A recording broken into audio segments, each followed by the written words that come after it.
Prime Minister Narendra Modi inaugurates the 5-day annual Indian Science Congress at the Sri Venkateswara University in Tirupati. 6 Nobel Prize winners from different countries including the US, Japan, Israel, France and Bangladesh are taking part in the event. Besides, about 14,000 scientists and scholars from across the country are participating in the event. In one of the biggest raids in the country, IT department seizes assets worth 500 crore rupees, including cash worth 120 crore rupees from the owner of Sri Lal Mahal Basmati Rice in Gurugram. He was to be presented in the court today and he was caught from Maidanta, Gurugram. Prime Minister Narendra Modi has said that politics between parties is acceptable, but politics in the development matters of poor and common people is totally unacceptable. Addressing a Parivartan rally in Lucknow, Prime Minister Modi said that the state government in Uttar Pradesh is very biased and partisan towards development as it does not accept the proposals from BJP MPs. A gunfight broke out early today between militants and security forces of the 52 Rashtriya Rifles and the Jammu and Kashmir Police at Sopore in Baramulla district of Jammu and Kashmir. One militant has been killed in the gun battle and the operation is underway. A car belonging to Uttar Pradesh State Minister Om Prakash Singh hit a handcart in Hardoi, killing one person on the spot. Superintendent of Police Rajiv Malhotra has said that the driver has been arrested and the car has been taken into custody. He added that investigation is underway. Foggy weather conditions prevailed in entire North India, including national capital Delhi today. Cold wave has intensified due to fresh snowfall in Himachal Pradesh and Uttarakhand. Cold wave conditions are also continuing in Rajasthan. Fog has thrown normal life out of gear in Punjab and Haryana. Meanwhile, domestic and international flights have been delayed due to fog in Delhi. Fog has also affected the movement of trains.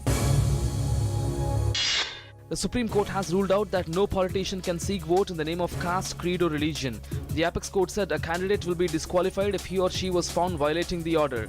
The Apex Court further said election is a secular exercise and its way and process should be followed. It said secular ethos of the constitution must be upheld. The faction war in the ruling Samajwadi Party of Uttar Pradesh reached the Election Commission with Mulayam Singh Yadav staking claim over the cycle symbol a day after he was deposed from the post of the president by the group headed by his son Akhilesh Yadav. At the same time, Mulayam cancelled the January 5th party convention called by him. Ahead of the assembly polls in Manipur, the Union Home Ministry submitted a report to the Election Commission about the prevailing grave situation in the state where normal life has been crippled following blockade of a key highway. Housing, auto and corporate loans are all set to become cheaper with half a dozen PSU and private banks steeply reducing benchmark lending rates by up to 1.48% after spurt in deposits following demonetization.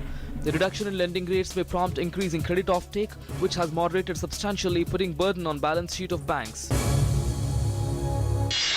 Coming down heavily on the defiant BCCI brass, the Supreme Court removed Anurag Thakur and Ajay Shirke as President and Secretary for obstructing and impeding its directions for overhauling the governance in the cricket body, which will now be overseen by a committee of administrators. The Apex Court also slapped Thakur with contempt and perjury notices for filing a false affidavit over writing to ICC on the issue of autonomy.